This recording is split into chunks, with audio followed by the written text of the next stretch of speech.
আজকে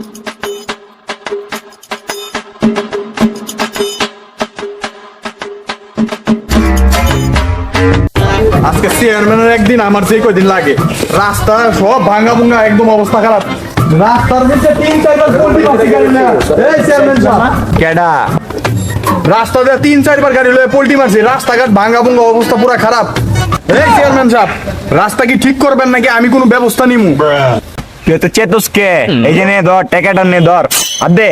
এটা নে, ঠান্ডা হইছে। না না না, এডি তো হইব না। আরো দেন, যা আছে সব দেন। খারা খারা, হয় কাটটা দে তো আমার। ধর, গরম পাইস না, যা লাগে নিজ যা। আরে চেয়ারম্যানের নামে খারাপ কথা কয় কেডা? চেয়ারম্যান কি আর বাপের টাকা খরচ করে দিব নাকি? যদি সরকার আর টেয়া না দেয়, রাস্তাঘাট করবো কেমনে? হুদাই চেয়ারম্যানের নামে মানুষের কথা ছড়া। এটা হুদাই লইছিলাম।